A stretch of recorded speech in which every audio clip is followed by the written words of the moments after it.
Imagine holding a dull pocket knife against your own brother's wrist, knowing that if you don't cut, he dies, and if you do cut, you might kill him anyway.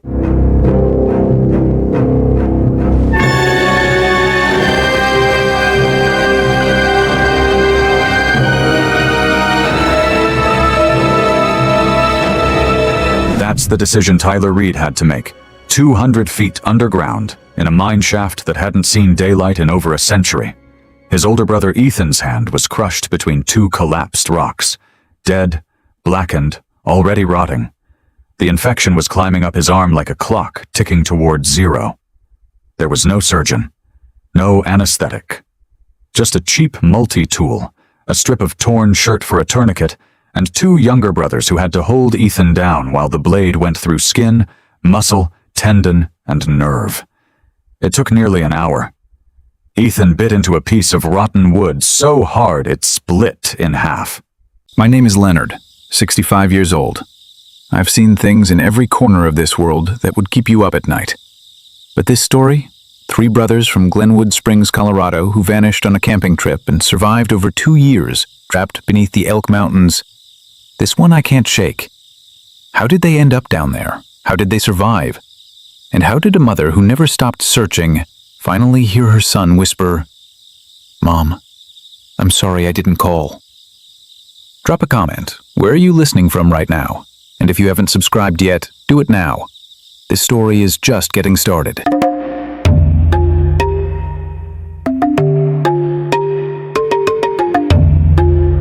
Glenwood Springs sits quiet in the summer, tucked between canyon walls where the Colorado River bends slow and the Rockies rise up behind every rooftop like a painted backdrop that never changes. The kind of town where everybody knows your truck before they know your name, and the heat in July settles into the valley like it plans to stay forever.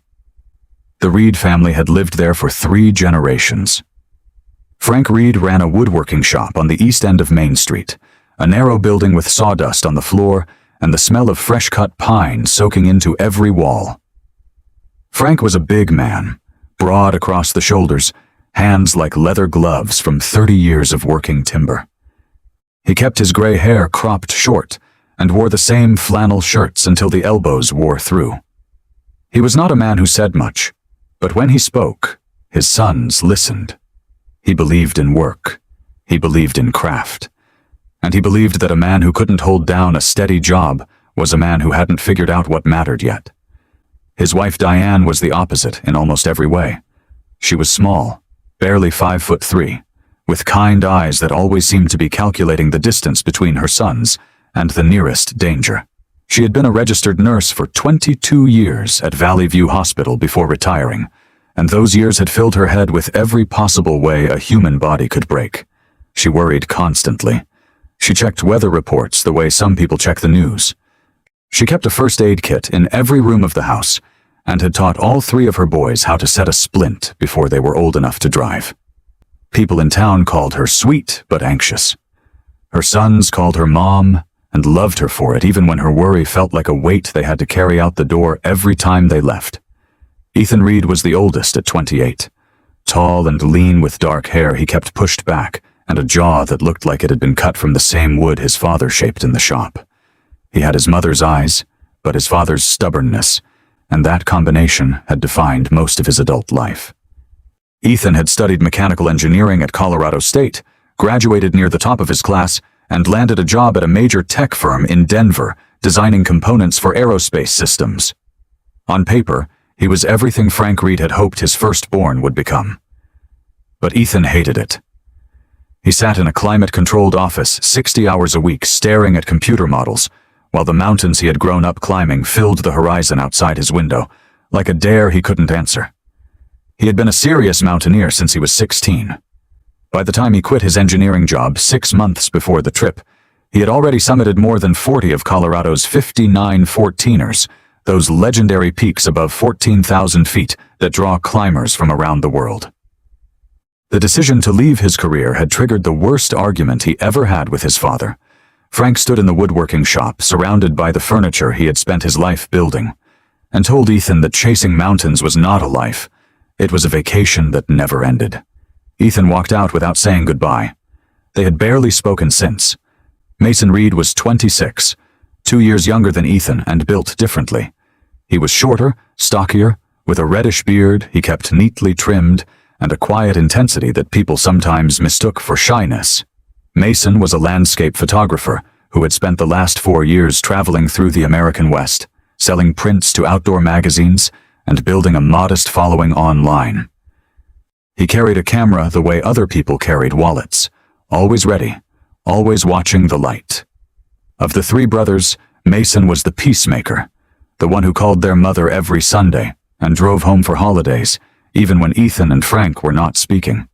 He saw the world in frames and compositions, and he had a gift for finding beauty in places other people walked past without noticing.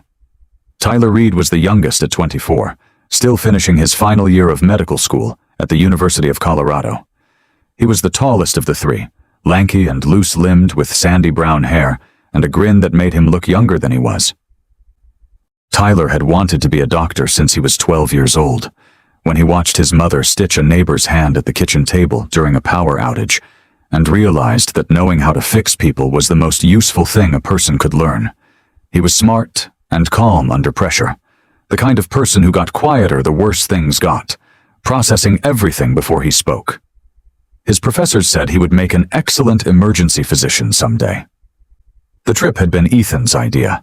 He had spent months planning it, studying topographic maps spread across his apartment floor in Denver, tracing contour lines with his finger and marking potential campsites with small red circles. He chose a remote valley near Conundrum Creek, deep inside the Maroon Bells Wilderness, a place accessible only by a narrow dirt road that wound through nearly 10 miles of spruce forest before dead-ending at a trailhead that most hikers never bothered to find. The area had no cell phone coverage, no established campsites, and no regular ranger patrols during weekdays. It was exactly what Ethan wanted. 5 days of fishing, hiking, and silence with the only 2 people in the world who understood him completely. On the morning of July 12th, the 3 brothers loaded their gear into a dark green Jeep Wrangler parked in the driveway of the family home. Camping tent, sleeping bags, fishing rods, a small propane stove, rope, a basic medical kit Tyler had packed himself, enough food for a week, and 10 gallons of water in plastic containers. Diane stood on the front porch in her bathrobe, arms crossed, watching them work. She asked if they had the emergency radio. Ethan said yes. She asked if they had enough water. Ethan said yes. She asked if they had told anyone exactly where they were going. Ethan kissed her forehead and told her they would be fine, that he had been planning this trip for months, and there was nothing in those mountains he had not already prepared for.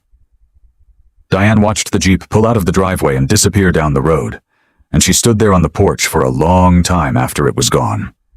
The last confirmed sighting of the Reed brothers was at Cooper's Stop, a gas station on the outskirts of Aspen, at 1:45 in the afternoon. The attendant, a retired ski instructor named Danny, who worked summer shifts to keep himself busy, remembered the 3 young men clearly. They bought extra batteries, a bundle of paracord rope, and a bag of ice for their cooler. Danny recalled them laughing and arguing about who would catch the biggest trout once they reached the creek. The tallest one, Tyler, said he had a secret lure that fish could not resist. The one with the beard, Mason, said talent mattered more than equipment. The one who seemed to be in charge, Ethan, just smiled and paid in cash. They climbed back into the Jeep and turned onto the dirt road heading toward Conundrum Creek. Danny watched them go and thought nothing of it. 3 young men heading into the mountains for a few days. It was the most ordinary thing in the world. After that, the dark green Jeep disappeared into the spruce forest, and no one heard from the Reed brothers again. What none of them knew that morning, what Ethan could not have planned for no matter how many maps he studied or how many peaks he had conquered, was that the mountains they were driving into held secrets far older and far more dangerous than weather or wildlife. Somewhere beneath the ridgelines and the ancient rock, a forgotten mine shaft from the previous century sat waiting in the darkness, its entrance hidden by 100 years of fallen timber and forest growth. And everything in Ethan Reed's life, every summit, every calculated risk, every argument with his father about what it meant to live with purpose, had been leading him straight toward it.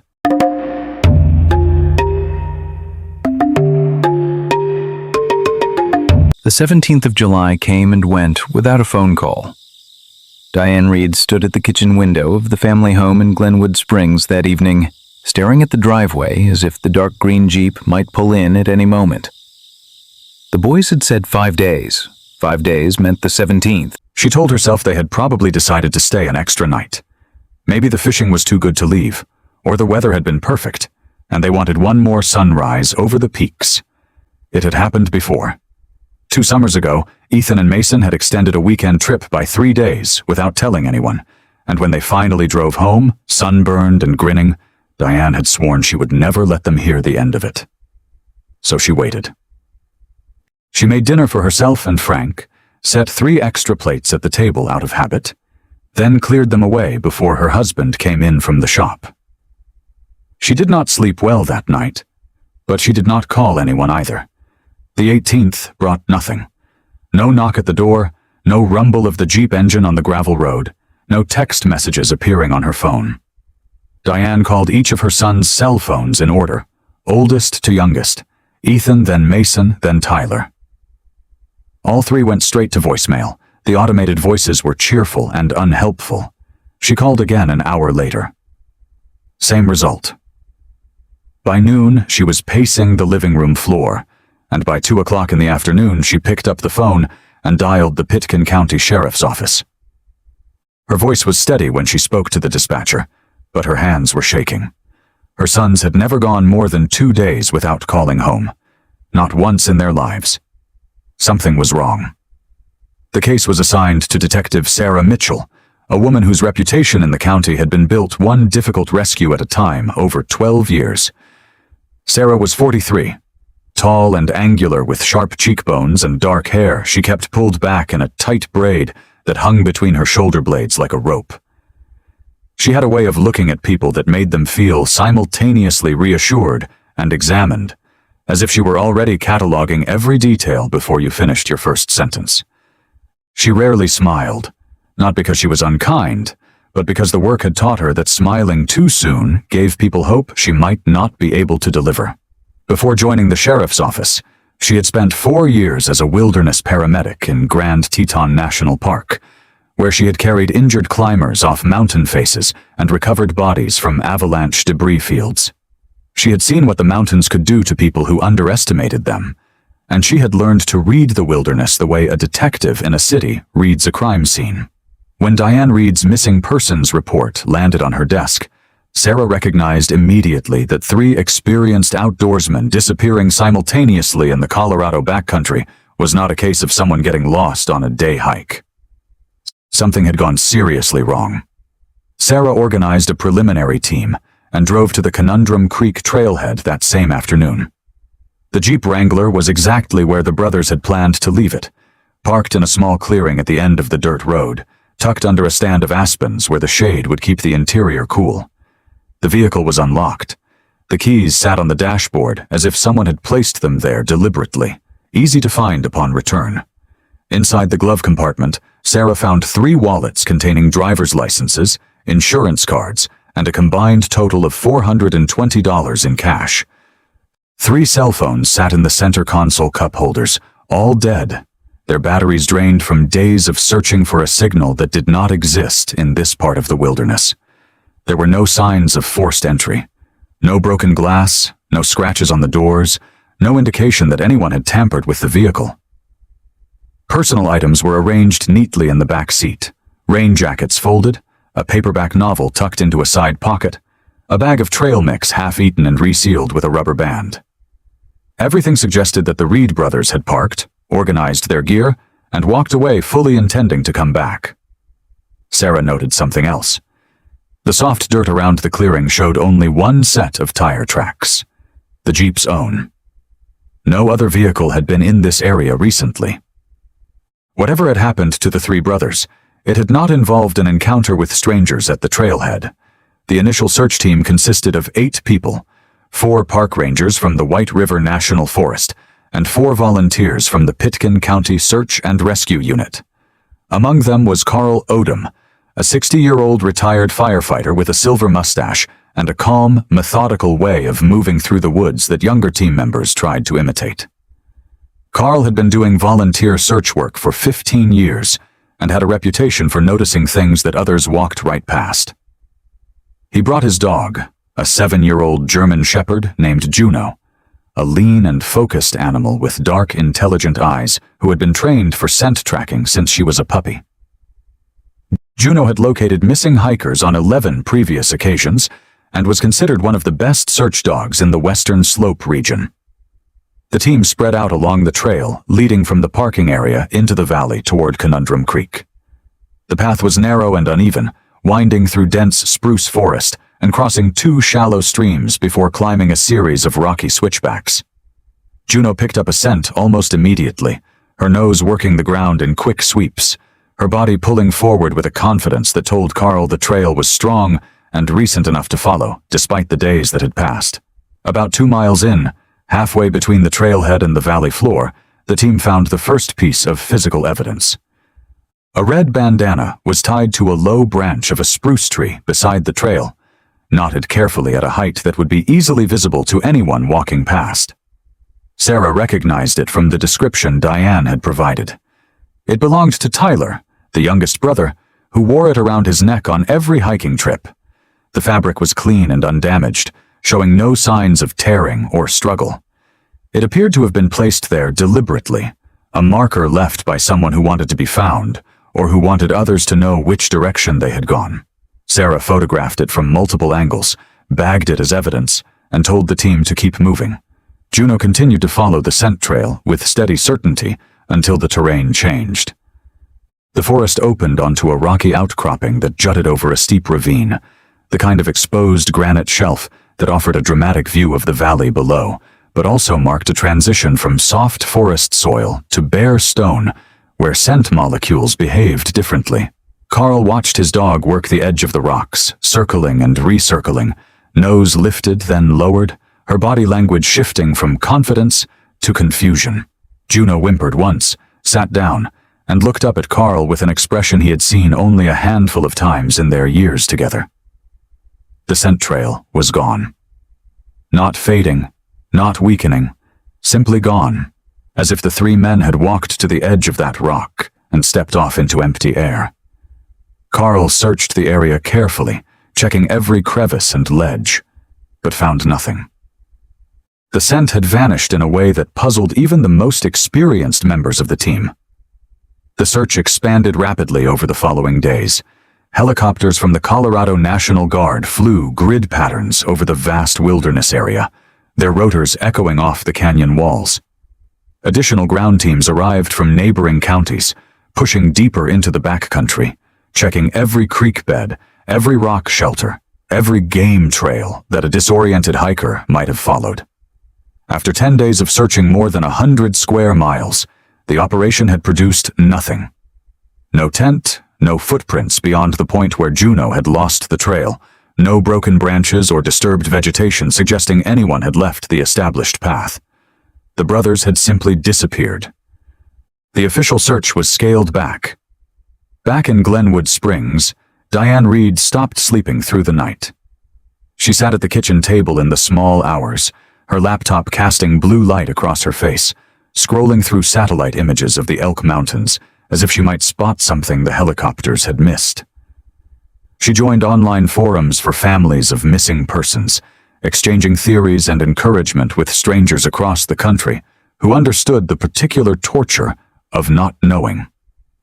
Frank Reed said almost nothing about any of it. He returned to the woodworking shop each morning, opened the doors, and worked. But the walls of the shop began to change. Topographic maps appeared taped beside the tool racks. Volunteer search schedules were pinned next to the cash register. Customers who came in noticed that Frank moved slower now, his hands still steady on the wood, but his eyes somewhere else entirely. He never spoke about the argument with Ethan, the last real conversation he had with his oldest son, when he had looked his boy in the face and said the words that now kept him awake at night. "You keep chasing mountains, and one day the mountains will keep you."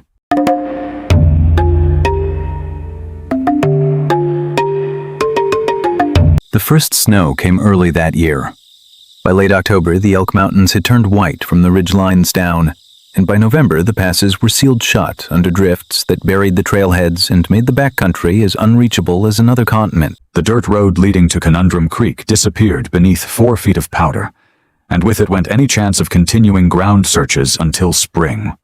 The wilderness had closed its doors, and somewhere behind them, the answer to what had happened to the Reed brothers lay frozen and silent. Diane Reed could not afford to wait. In the weeks after the official search was scaled back, she made a decision that stunned everyone who knew her. She put the family home on the market, the house on Elm Street where she had raised 3 boys, where the pencil marks tracking their heights still lined the kitchen doorframe, where the back porch still held the rocking chair she had nursed each of them in as infants. The house sold in 19 days.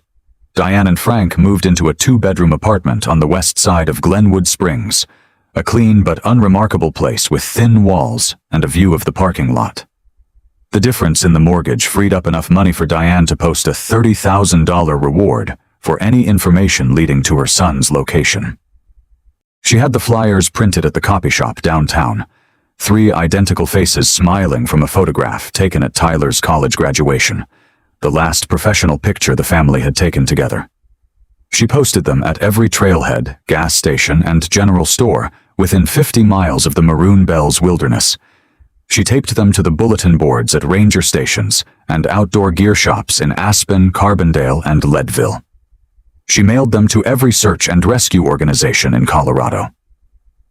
Then she went on television. KJCT, the local station out of Grand Junction, sent a reporter named Amy Sloan, a young woman with short brown hair and a gentle interviewing style that put nervous people at ease.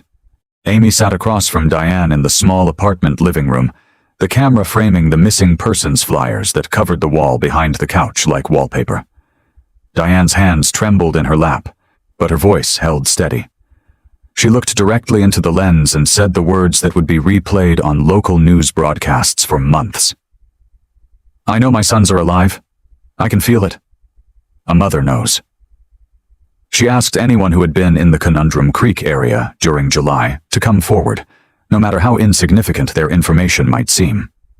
The segment aired on a Tuesday evening and was shared widely on social media, but it produced no actionable leads. Frank Reed watched the broadcast from the back room of the woodworking shop, alone, sitting on an upturned crate with sawdust on his boots. He did not cry. He had not cried since the first week, when Sarah Mitchell had called to say the search was being scaled back, and he had hung up the phone and stood in the middle of the shop floor with his fists clenched so tight his knuckles went white. Since then, he had channeled everything into routine. He opened the shop at 7 every morning, worked until dark, and came home to an apartment that felt like someone else's house. Customers noticed the change in him. He still did fine work, the joints still tight, the finishes still smooth. But there was a mechanical quality to his movements now, as if the hands remembered what to do but the man behind them had gone somewhere else. The maps stayed on the walls. The volunteer schedules stayed pinned by the register. And the words he had said to Ethan that last morning in this very shop stayed locked inside his chest like a stone he could not cough up. "Mountains will keep you." He had meant it as a warning. Now it sounded like a prophecy he had spoken into existence. Spring of 2020 brought the snowmelt and a renewed search effort. Sarah Mitchell coordinated with a fresh roster of specialists, including a cave rescue team from Summit County, and a group of experienced alpine climbers who could access the high ridges and cliff faces that had been beyond the reach of the original search parties. Ground-penetrating radar equipment was brought in from Denver, capable of detecting anomalies beneath soil and rock that might indicate buried objects or underground voids. The teams worked systematically through April and May, covering terrain that had been inaccessible during the previous summer's operation. Near a tributary stream about 3 miles from where the scent trail had ended, a volunteer discovered a dented aluminum water bottle half buried in creek gravel. The item was sent to the state lab in Denver for analysis, but the results came back disappointing. The bottle showed weathering consistent with several years of exposure and bore no fingerprints or DNA that could be matched to the Reed brothers. It was a dead end dressed up as hope. As the months passed, the investigation turned increasingly theoretical. Search and rescue professionals began constructing scenarios based on the available evidence and their knowledge of the terrain. Some suggested a flash flood, the kind of sudden wall of water that could sweep through a narrow canyon with almost no warning, carrying everything in its path downstream and burying it under tons of debris. Others proposed a rock slide triggered by the severe thunderstorms that weather records confirmed had hit the area on July 15th, just 3 days into the brothers' trip.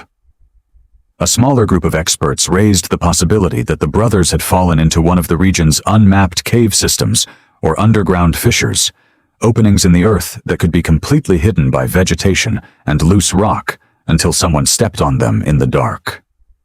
The most unsettling theory involved another person. During the expanded investigation, one name surfaced repeatedly in interviews with park rangers and backcountry guides.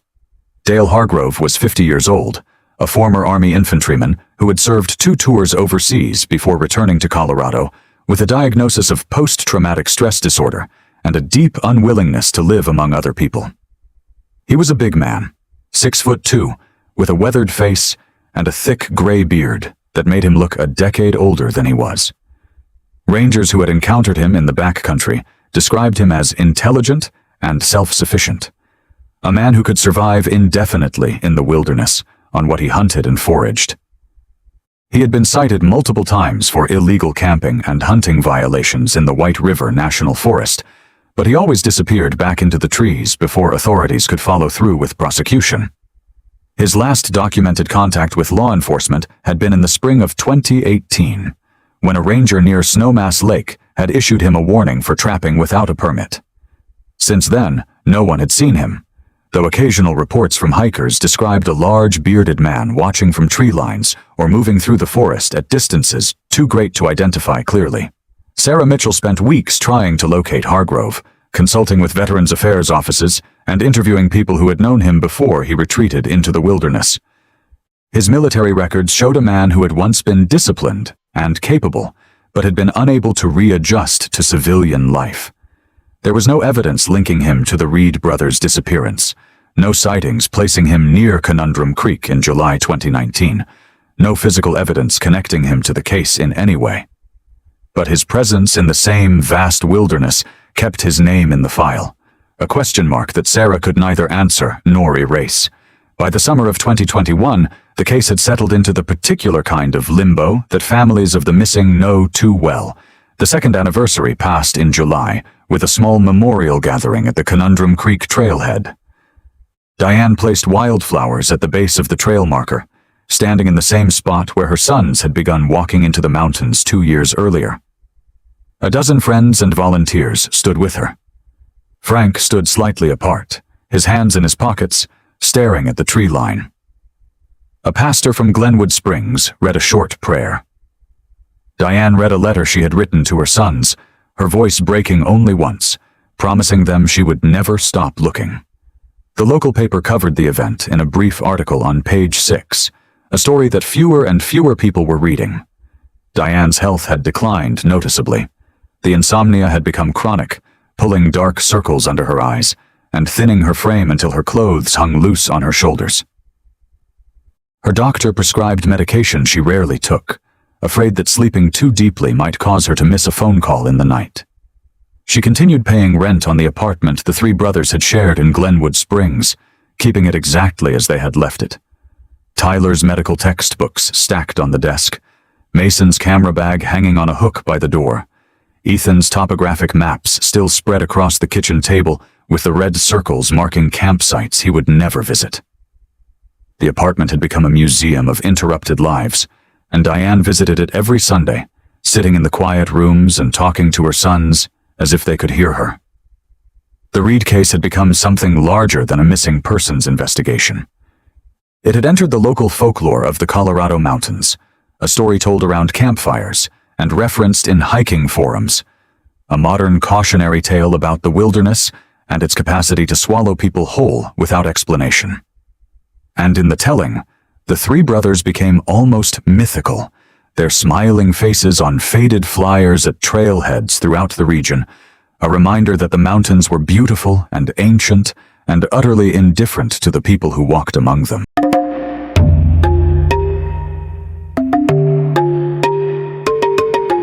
The call came on a Tuesday morning in early September 2021, and it came not from a law enforcement agency or a search and rescue team, but from a private technology company in Boulder. The firm was called Meridian Aerial Systems, a small outfit of 12 engineers and programmers who had spent the past 3 years developing advanced drone platforms specifically designed for wilderness search and rescue operations. Their founder, a 36-year-old former Air Force drone pilot named Kevin Tsao, had read about the Reed case in an outdoor magazine article the previous winter and had become quietly obsessed with it. Kevin was compact and precise in everything he did, the kind of man who spoke in short, declarative sentences and backed every claim with data. He wore the same style of gray polo shirt every day and kept his black hair cropped close to his skull in a way that still carried the memory of military regulation. He had lost a close friend to an avalanche in the Cascades during his 20s, and that loss had redirected his career from combat operations to the singular goal of finding people the mountains had swallowed. Kevin's proposal to the Pitkin County Sheriff's Office was straightforward. Meridian had developed a new generation of search drones equipped with high-resolution cameras capable of distinguishing objects as small as a coin from 500 feet, thermal imaging sensors that could detect heat signatures and geometric patterns invisible to the naked eye, and artificial intelligence software trained on thousands of wilderness images to identify man-made objects hidden beneath vegetation and debris. The system had been tested in controlled environments but had never been deployed on an actual missing persons case. Kevin wanted the Reed investigation to be their first real-world operation. He offered to provide the drones, the operators, and the data analysis at no cost to the county. Sarah Mitchell heard about the proposal the same afternoon it arrived. She had been promoted to senior detective the previous year, but the Reed case still occupied a permanent space in her mind, a file she reopened every few weeks, rereading witness statements and studying maps, as if the answer might reveal itself through sheer repetition.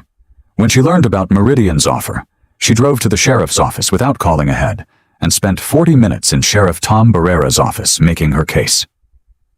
Barrera was cautious by nature, a stocky man in his late 50s with a salt and pepper mustache who had held the office for 3 terms and understood that experimental technology could produce headlines whether it succeeded or failed.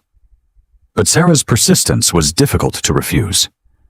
She had never closed the Reed file, had never stopped following leads, and her record on other cases gave her the credibility to push for unconventional approaches. Barrera approved the operation with a single condition: keep expectations realistic. Do not promise the family anything. The drone operation was scheduled for the last week of September, when autumn had thinned the forest canopy enough to improve aerial visibility, but before the first snows would complicate logistics. Meridian sent 3 drones and 2 operators to a command post established in a Forest Service clearing near the original Conundrum Creek trailhead. The operators were a married couple named James and Paula Vickers, both in their early 30s, both former military with calm professional demeanors and the kind of quiet competence that made complicated technology look simple.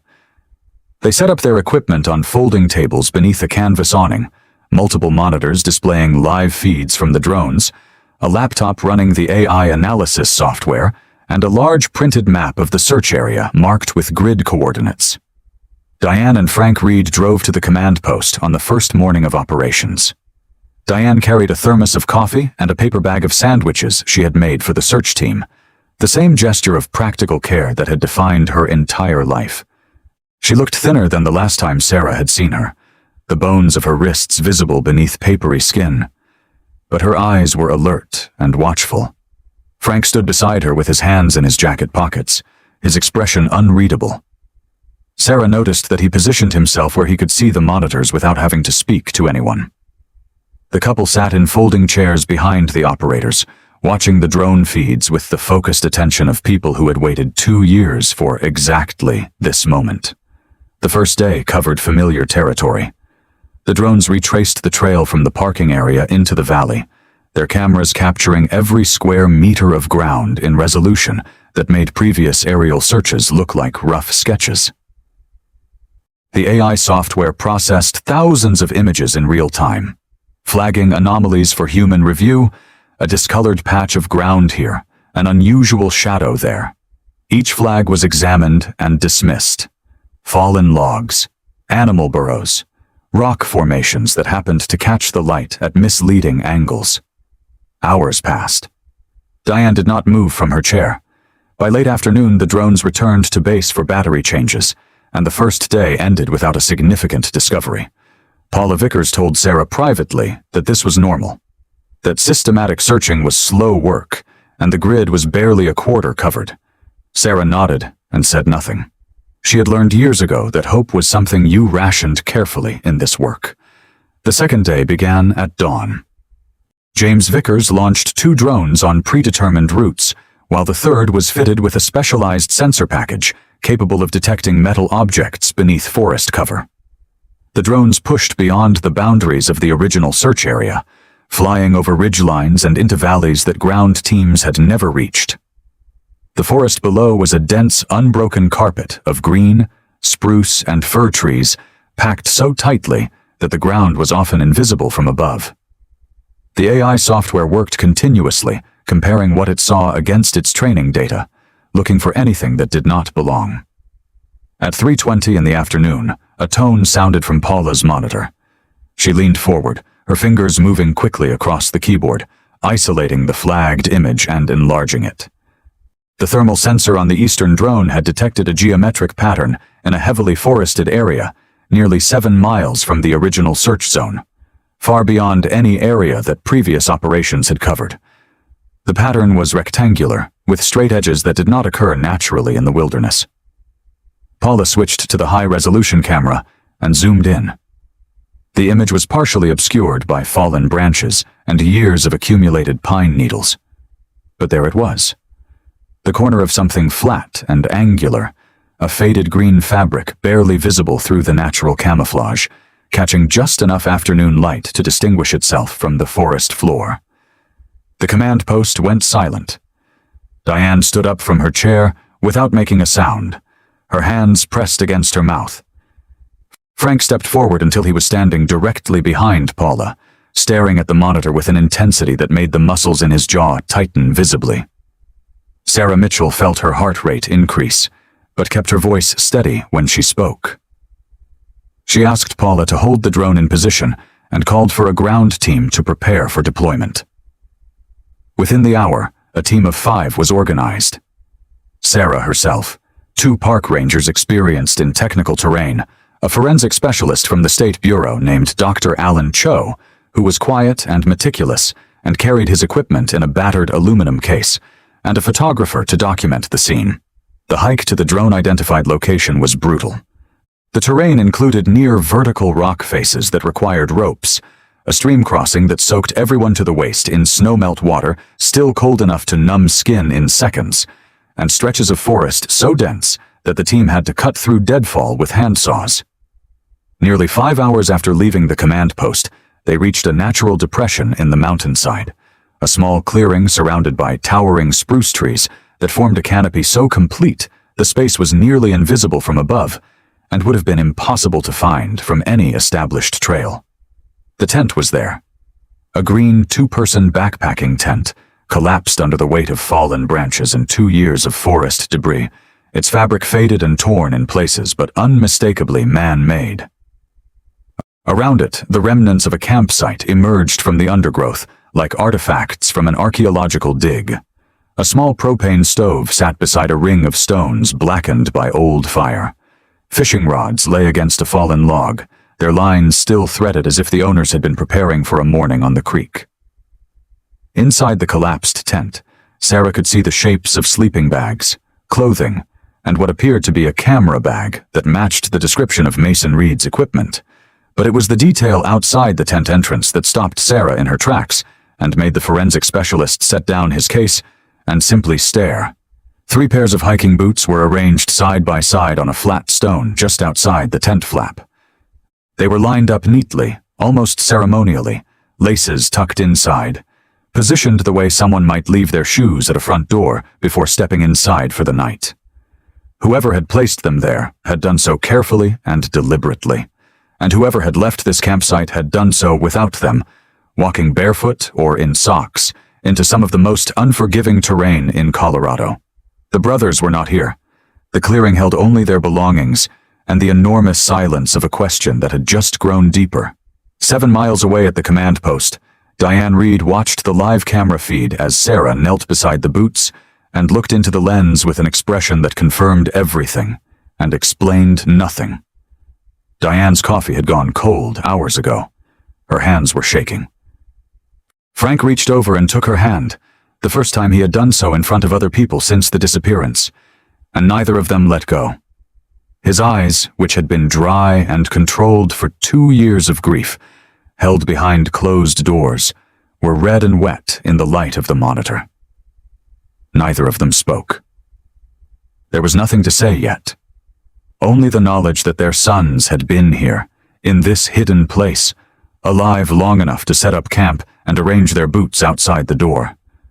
And then they had gone somewhere else, and the mountains still were not telling where.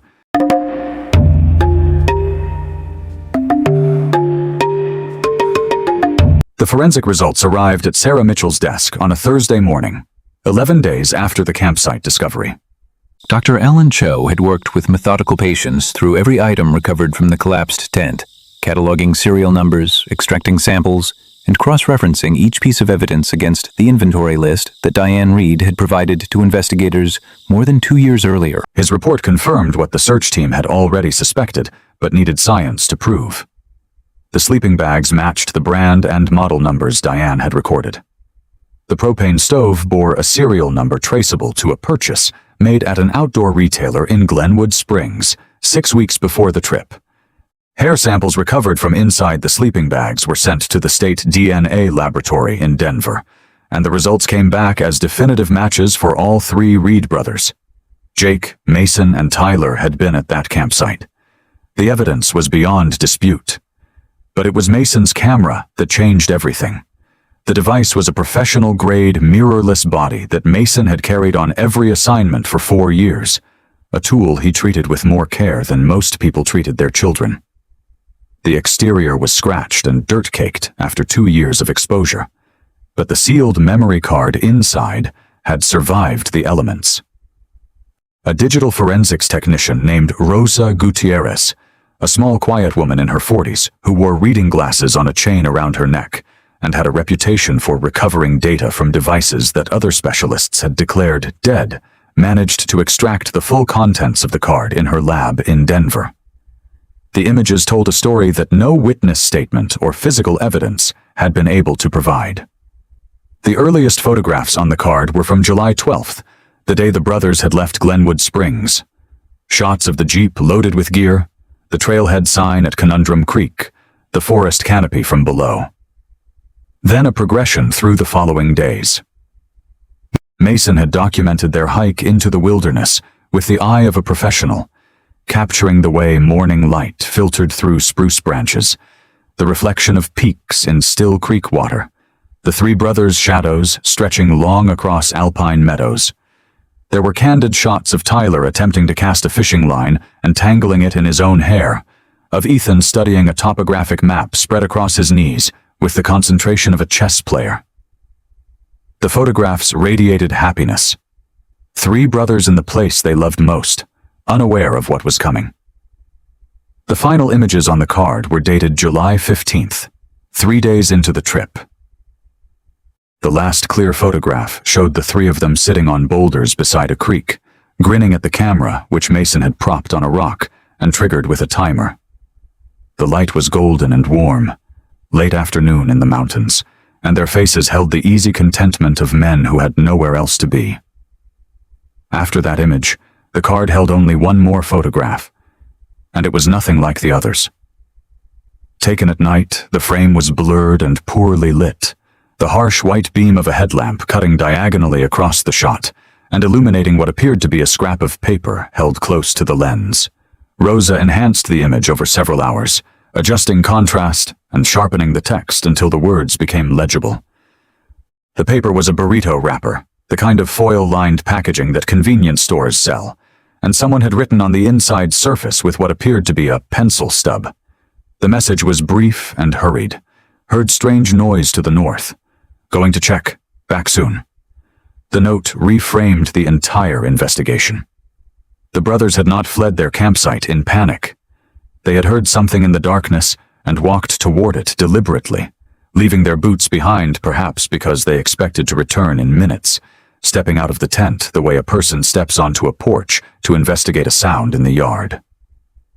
Whatever they had heard to the north, they had gone looking for it on the night of July 15th, and they had never come back to their tent. A week after the forensic results were released, a retired hunting guide named Roger Whitman contacted the sheriff's office. Roger was 68, a lean and weathered man with deep lines around his pale blue eyes and a slow, careful way of speaking that suggested he weighed every word before he let it go. He had spent 40 years guiding elk and mule deer hunts in the Elk Mountains and knew the backcountry as well as anyone alive. During the summer of 2019, he told Sarah, he had been scouting game trails in a remote area north of Conundrum Creek when he saw 3 young men walking in single file through a stand of aspens, heading north toward a ridge of ancient shale formations. He had not thought much of it at the time. Hikers wandered off trail regularly, and these 3 had not appeared distressed. He estimated the sighting had occurred in mid-July, but could not be certain of the exact date. He had not connected the encounter to the Reed case until he saw the news coverage of the campsite discovery and recognized the terrain. The direction the young men had been walking, due north toward the shale ridge, was consistent with the note found on the burrito wrapper. At the same time Roger Whitman was giving his statement, a graduate student at the University of Colorado named Emma Nguyen was making a discovery of her own in the university archives. Emma was 27, a slender woman with sharp dark eyes and black hair she kept in a practical bun, pursuing a doctoral thesis on historical land use in the Colorado Rockies. While researching mining claims in Pitkin County, she found records for the Silver Bell Mining Company, which had operated in the Elk Mountains from 1898 to 1921, extracting silver and copper from a network of underground tunnels before the operation became unprofitable and was abandoned. The records indicated that Silver Bell had dug at least 7 mine shafts in the region, and when the company folded, the entrances were left unsealed. Over a century of forest growth, rockfall, and erosion had erased most visible traces of the operation from the surface. Emma immediately recognized that the mine locations overlapped with the area where the Reed brothers' campsite had been found, and contacted the sheriff's office. Sarah Mitchell assembled a specialized team within 48 hours. The group included 2 mine safety engineers from the Colorado Division of Reclamation, a cave rescue unit from Eagle County, and Carl Odom, the retired firefighter who had been part of the original search team. They focused their exploration on the terrain north of the campsite, following the direction indicated by both the burrito wrapper note and Roger Whitman's testimony. The shale formations in the area were ancient and fractured, exactly the kind of geology that mining companies had targeted a century earlier, and exactly the kind of terrain where concealed openings could exist undetected for decades. After 2 days of systematic searching, a mine safety engineer named Pete Briggs, a heavyset man with a methodical temperament and 20 years of experience assessing abandoned mines across the West, found what they were looking for. Beneath a shelf of shale partially concealed by a dense thicket of scrub oak and fallen timber, approximately 1.5 miles north of the campsite, a dark opening descended into the mountainside at a steep angle. The entrance was barely 3 feet wide and would have been invisible to anyone not specifically searching for it. In daylight, it looked like nothing more than a shadow between rocks. At night, in the dark, walking barefoot across unfamiliar ground, it would have been a trap with no warning. The cave rescue team prepared for descent. They rigged ropes, tested air quality with portable monitors that showed dangerously low oxygen levels deeper in the shaft, and fitted themselves with breathing apparatus and powerful headlamps. The mine consisted of a main shaft that dropped nearly vertically for 60 feet before opening into a series of horizontal tunnels that branched in multiple directions. The wooden support beams that had once held the ceilings in place had rotted and collapsed in many areas, creating a maze of partially blocked passages where a wrong turn could lead to a dead end or an unstable chamber. The team moved carefully, marking their route, calling out into the darkness ahead of them. 180 feet below the surface, in a chamber where the tunnel widened into a natural cavity in the rock, the lead rescuer stopped. His headlamp had caught something that did not belong in an abandoned mine. Color, fabric, movement so faint it might have been imagined. He called for the team to hold position and advanced alone, his light sweeping the chamber floor, and then he saw them. 3 figures lay huddled together on the bare rock, pressed against the chamber wall where a thin seam of groundwater seeped through the stone and collected in a shallow depression. They were skeletal, their clothes hanging in tatters, their skin pale as cave fish from years without sunlight. But they were breathing. Ethan Reed lay on his back with his right arm extended toward a gap between 2 massive boulders that had shifted during some ancient settling of the mine. His hand and wrist disappeared into the crevice, pinned between the rocks with a compression that had long ago killed the tissue. A crude tourniquet fashioned from rope and strips of torn fabric was wrapped tightly above his elbow. Below the tourniquet, the arm ended in a rough amputation at the wrist, the wound long since scarred over in a way that spoke of desperate field surgery performed without anesthesia or proper tools. Beside him lay a cheap multi-tool knife, its largest blade worn dull and dark with old stains. Mason was curled on his side nearby, his left ankle swollen to twice its normal size, and set at an angle that indicated a fracture that had healed badly without medical attention. Tyler lay between his brothers, the thinnest of the 3, his body positioned as if even in unconsciousness he was trying to shield them both. They had survived on groundwater seeping through the rock and the small amount of food they had carried from the tent. When the food ran out, they had rationed the water, sleeping more and more to conserve energy, their bodies consuming themselves slowly in the darkness. Tyler had used his medical training to keep them alive, fashioning the tourniquet on Ethan's arm when the tissue began to die, making the agonizing decision to amputate the destroyed hand with the only cutting tool available. The procedure had taken nearly an hour. Ethan had bitten down on a piece of rotted mine timber, while his 2 younger brothers held him and talked him through every cut. It was the worst hour of all 3 of their lives, and it was the hour that saved Ethan from sepsis that would have killed him within days. After the amputation, weakened by blood loss, dehydration, and Mason's broken ankle, the 3 brothers could not navigate back through the maze of tunnels to the surface. They had stayed in the chamber where the water seeped, rationing their strength, waiting for a rescue they had slowly stopped believing would come. 2 years of darkness, 2 years of silence broken only by each other's voices and the drip of water on stone. The lead rescuer knelt beside Ethan and spoke his name. Ethan's eyes opened slowly, unfocused, struggling to process the light after so long in absolute blackness. His lips moved, and the rescuer leaned closer to hear. The voice that came out was barely a whisper, cracked and dry, the voice of a man who had not spoken above a murmur in months. "Mom, I am sorry I did not call." 7 miles away at the command post, the radio crackled with the rescue team leader's voice, shaking as he reported what they had found. Diane Reed was sitting in her folding chair, holding the letter she had carried to every search site for 2 years, the letter she had written to her sons, and never been able to deliver. When the words came through the radio, 3 survivors found, conscious, requesting immediate medical evacuation. She did not scream or collapse. She pressed the letter against her chest and closed her eyes, and the tears that came were silent, the kind that belong to a grief so deep it has no sound when it finally breaks. Frank stood beside her, his hand on her shoulder, and for the first time since his sons had disappeared, he spoke the words he had rehearsed in his head every night for 2 years, but had never been able to say aloud. "I am sorry, Ethan. I was wrong. The mountains did not keep you. The mountains kept you alive."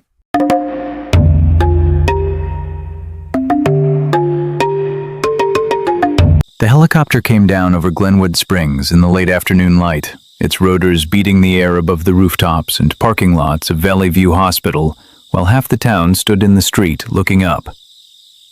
Word had spread faster than any official announcement could manage. The Reed brothers were alive, all three of them, pulled from a mine shaft beneath the Elk Mountains after more than 2 years underground. The story was so improbable that people repeated it to each other as if saying it again might make it feel real. By the time the helicopter touched down on the hospital roof, a crowd had gathered in the parking lot below.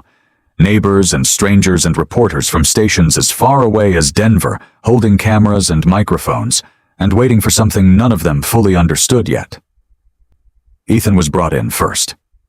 He was carried on a stretcher by 2 paramedics, his body so thin that the outline of his ribs showed through the thermal blanket wrapped around his shoulders. His skin had the pale, translucent quality of someone who had not seen direct sunlight in years, and his dark hair, once kept pushed back neatly, had grown past his shoulders in matted tangles. His right arm ended in a mass of bandages just above the wrist, the wound cleaned and stabilized during the helicopter flight, but requiring immediate surgical attention. His eyes were open, squinting against the daylight as if even the overcast sky was too bright to bear. He did not speak as they wheeled him through the doors. Mason came next, carried on a second stretcher with his left leg immobilized in a splint from knee to ankle. He was lighter than Ethan, his reddish beard grown wild and thick, his photographer's hands clutching the straps of the stretcher as the movement jarred his broken ankle. Tyler walked in on his own, which surprised everyone who saw him. He was gaunt and unsteady, leaning on a paramedic's arm, but he was upright and moving under his own power. The tallest of the 3 brothers looked like he had lost 40 pounds, his sandy hair hanging limp and his cheekbones sharp enough to cast shadows. But his eyes were clear and focused in the way that people who have been responsible for keeping others alive learn to maintain even when their own body is failing. Dr. Rebecca Haynes led the medical team that received the brothers. She was the chief of emergency medicine at Valley View, a compact woman in her early 50s with reading glasses perpetually pushed up on her forehead, and a reputation for being unshakable in crisis situations. She had treated everything from ski accident traumas to climbing falls in her 20 years at the hospital, but she told the nurses afterward that nothing had prepared her for what she saw when the Reed brothers arrived. The dehydration was severe. The malnutrition was worse.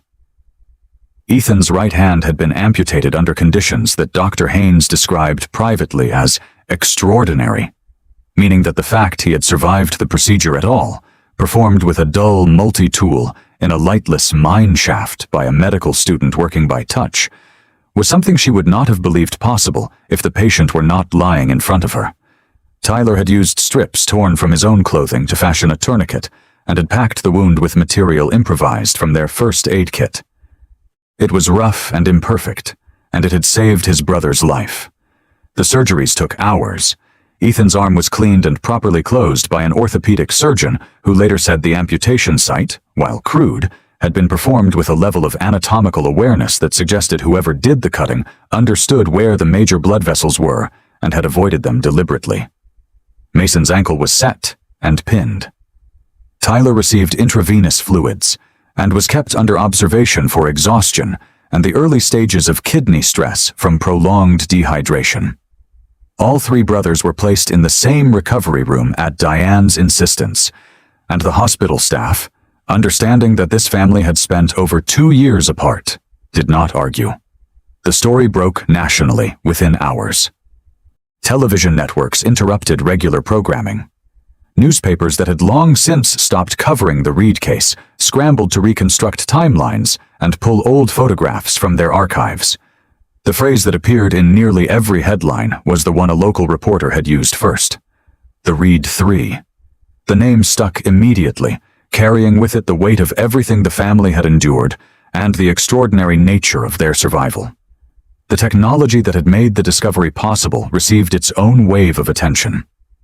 Meridian Aerial Systems and Kevin Tsao were interviewed on every major network, and within weeks the company received funding to expand their search and rescue drone program to 12 additional states. The Reed case became the proof of concept that changed how missing persons investigations would be conducted in wilderness areas across the country. But it was what happened in the months after the hospital that defined how the story would be remembered.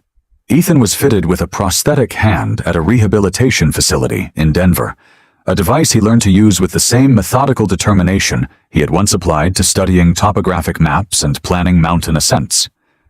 His physical therapist told reporters that Ethan never once expressed frustration during his rehabilitation, that he approached every exercise with a patience that seemed to come from someone who had already survived something so much worse that learning to grip a cup with a mechanical hand felt like a minor inconvenience. Within 6 months, he was hiking again. Within 8 months, he was climbing. And 1 year after being pulled from the Silver Bell mine, Ethan Reed stood on the summit of Mount Elbert, the highest point in Colorado at 14,440 feet, with Mason on his left and Tyler on his right.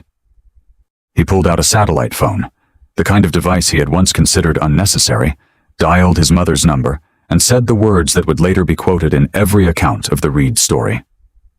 "I made it, Mom." This time I remembered to call.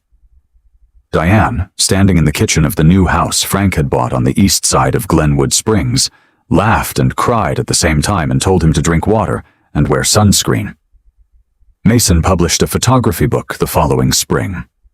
He called it The Hollow Below, and it contained images he had captured on his camera during their time in the mine, photographs taken in almost total darkness that showed the texture of rock walls and the shapes of 3 men learning to exist in a space that was never meant to hold them. The book sold out its first printing in 2 weeks. Tyler completed his medical degree and specialized in wilderness emergency medicine, becoming exactly the kind of doctor who might one day save someone the way he had saved his brother. Frank Reed renamed the woodworking shop. He called it Reed Memorial Woodworks and directed a portion of every sale to search and rescue organizations across Colorado. He built a bench from hand-selected oak and placed it at the entrance to the Conundrum Creek trailhead, the same spot where the family had held their memorial gatherings during the years of waiting. He carved the words into the backrest himself, his steady hands shaping each letter with the care of a man who understood that some messages needed to last longer than a lifetime. The mountains keep many secrets, but never stop searching. Sarah Mitchell was promoted to captain. The Silver Bell mine shaft was sealed permanently with reinforced concrete, and warning signs were posted throughout the surrounding wilderness. A state-funded survey identified and marked over 300 additional abandoned mine openings across Colorado's public lands, each one a potential trap that had been waiting in the darkness for over a century. Ethan wrote a memoir that was published 2 years after the rescue. In its final pages, he addressed the moment that had defined everything, the rock that had pinned his hand in the darkness below the mountains. He wrote that the boulder had been waiting for him his whole life, just as Aaron Ralston had written about his own rock in that Utah canyon years earlier. But unlike Ralston, Ethan had not been alone. He had Mason and Tyler beside him. He had a mother who never stopped searching, and a father who finally understood that chasing mountains was not running away from anything, but running toward the person you were meant to become. Losing a hand was not the greatest loss he could imagine. The greatest loss would have been never getting the chance to say he was sorry. The story ends on the porch of the new Reed family home in Glenwood Springs, a house Frank built himself with wood from the shop his sons had grown up in. 3 brothers sit in chairs facing west, watching the Elk Mountains turn gold in the last light of a summer evening. Ethan raises his prosthetic hand toward the peaks, the metal catching the sunset, and smiles. The mountains are still there, and so are we. You know, when I first came across the story of the Reed brothers, I sat with it for a long time. Not because of the mine shaft, not because of the rescue, but because of something much simpler than that. It was the phone call. Ethan standing on top of Mount Elbert, one hand gone, the other holding a satellite phone, calling his mother to say, "I made it, Mom. This time I remembered to call." That line broke something open in me. We go through our days thinking we have time. Time to call our parents back. Time to say sorry to the people we hurt. Time to tell the ones we love that we love them. And most of the time, we do have time. But the Reed brothers learned something in that darkness underground that I think we all need to hear. You do not know which conversation is your last one. You do not know which goodbye is the real one. Frank Reed spent 2 years haunted by 6 words he said to his son in anger. 6 words. That was all it took to turn an ordinary Tuesday into something he could never take back. So here is what I want to leave you with today. It is not about climbing mountains or surviving mine shafts. It is about the small things. Call your mother. Call your father. If you had an argument with someone you love, do not let pride hold you hostage.